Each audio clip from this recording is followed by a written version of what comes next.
Okay, so yung ating lesson ngayon is about K-map or Karnaugh map na isa rin tong simplification gaya ng Boolean algebra, pero ito ay gumagamit ng graph, no? For example, two variables muna tayo, no? Two variables K-map, no? So pag ano mo siya, i-graph mo siya.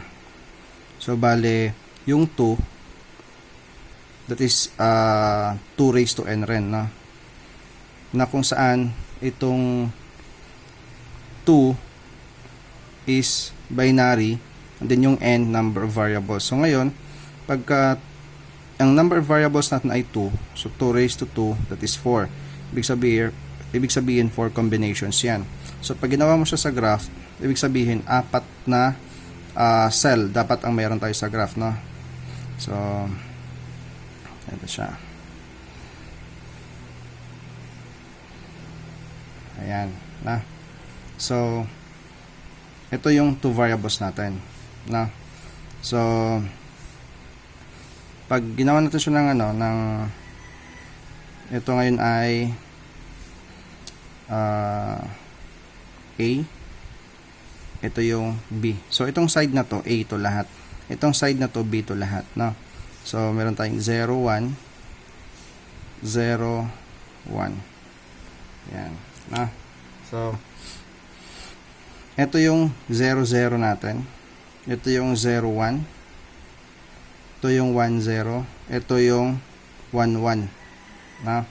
So ito yung 0 0 0 1 1 0, tsaka ito naman yung 1 1. Ayan, no? So yun yung address nila. So ngayon, paano to sinisimplify? For example, may 2 variables tayo, no? Gawin tayo ng another graph.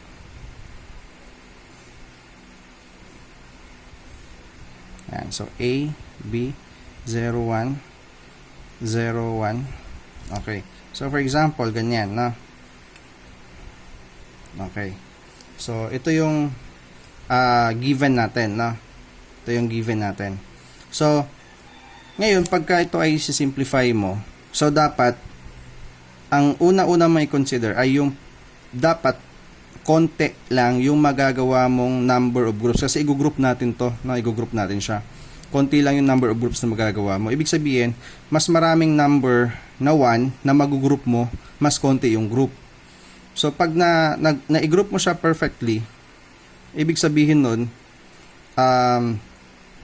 perfect din yung pagka-simplify mo sa kanya. Pero kapag ito ay hindi mo nagawa ng maayos, hindi rin perfect yung pagsisimplify mo sa kanya. Hindi ko naman sinasabi na mali yung simplifications mo, pero yun ay hindi pa talaga simplified form kapag nagkamali ka dito ng groupings, no? So ang number of ones na pwedeng lang pumasok sa group natin ay pwede tayo magkaroon ng 1, no? Isang number ng 1, dalawang number ng 1, 4, na, 8, 16, 32, ayan, no? 64, ayan, no? So on and so forth. So basta times 2 times 2 times 2, yan, no? Yan lang yung number ng 1. Ito lang yung pwede na i-group mo na 1. So ibig sabihin, hindi ka pwedeng mag-group ng 3 1, hindi ka pwedeng mag-group ng 5 1, no? So dapat pasok lang dito, na sa natin sa may number of ones na pwede, no? So kumbaga ano yan, no? Times 2 1 times 2 2, 2 times 2 4, 4 times 2 8, yan, na. Yun ang ginagawa natin kasi ano yan, sumusunod din yan doon sa may 2 raised to n natin, na. So 2 raised to n din yan. Yan. So ngayon, kapag ito i-simplify natin, may ruling din tayo dito. Hindi pwede yung pahalang, no? Hindi pwede yung pagganon. Hindi pwede yung pagganon, ha? So, ito yung example, no? Kasi sasagutan natin to. Ito yung mga hindi pwede gawin.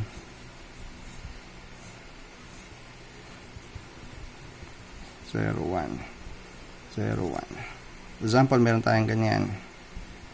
Yan. So, hindi tayo pwedeng mag-group ng nakaganito. X yan. Na? Hindi natin pwedeng gawin na, for example, yung 1 natin, ganyan. Na? Yan. Hindi rin pwedeng gawin na pag ganito. So, X din yan. No? Bawal din yan. Okay? So, kung mag-group tayo, it's either vertically or horizontally lang.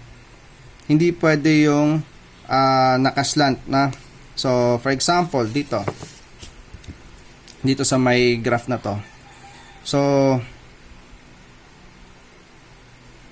pag ginawa natin siya, ito yung maging group natin. Na?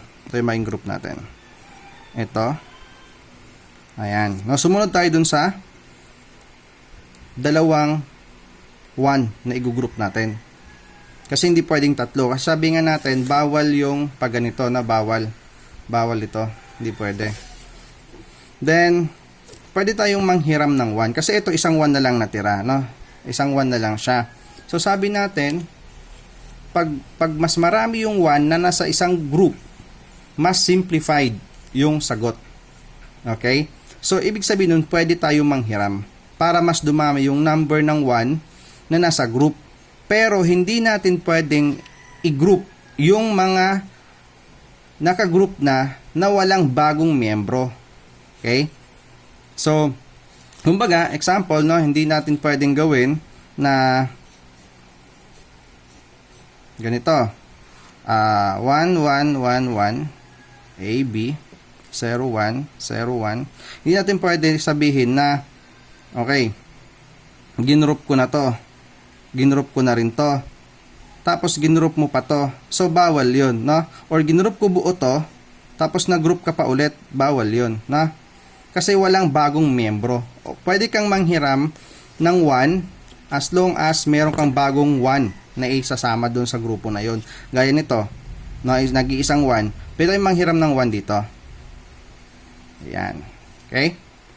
So yan na ngayon yung simplified form niya, no? So, ngayon, paano natin isosolve yan? Okay. Ayan, na? So, itong 1 na to, that is not A.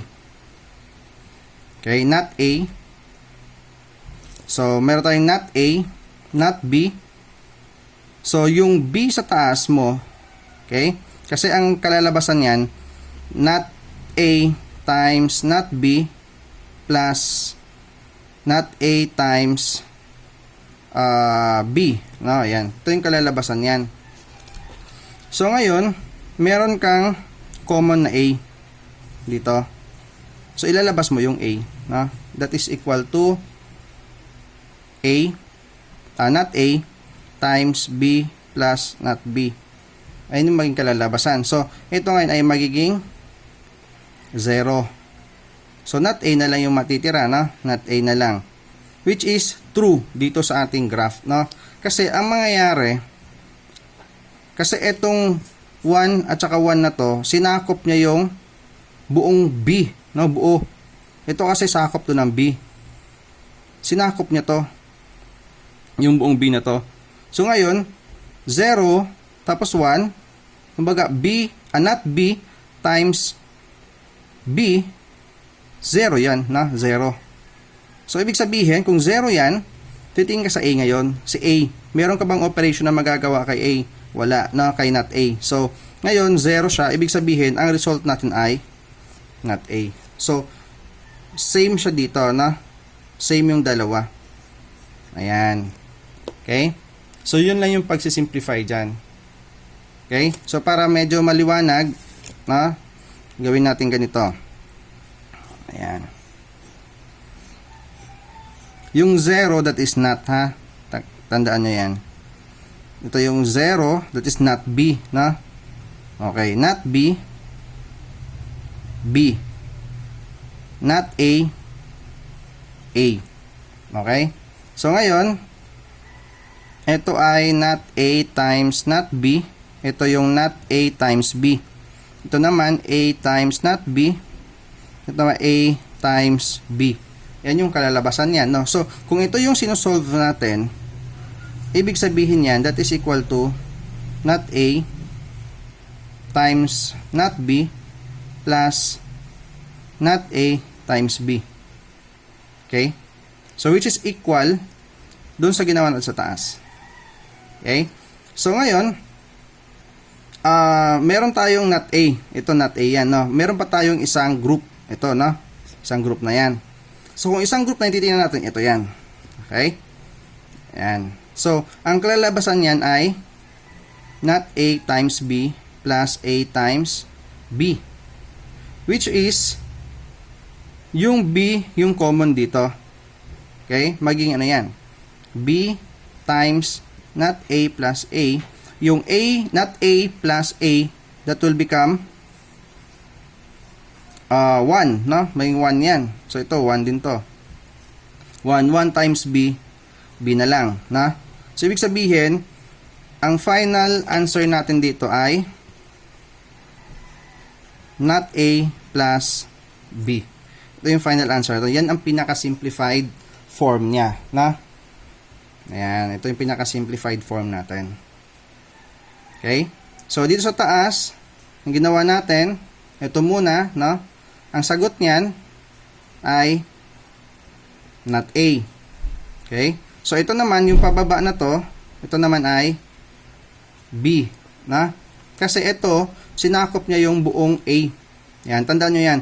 Pag sinakop niya yung buong side na to, automatic yan, 0 na siya dito. Wala nang A na lalabas dun sa may function mo, no? Wala nang lalabas na A. So, doon ka na lang titingin sa kabilang side, dito sa B, na? So, since na yung sinakop niya is isa lang, itong 1 lang, ibig sabihin, ito lang yung sagot, no? Na kung titingnan mo dito, kasi ito yan guys, no? Ito yan. Ito, sinakop niya to buo, no? Sinakop niya. Meron ka ngayong not A plus A. So, kung not A plus A, that is 1 times B. Kasi ito lang yung sinakop niya eh. B lang eh, no?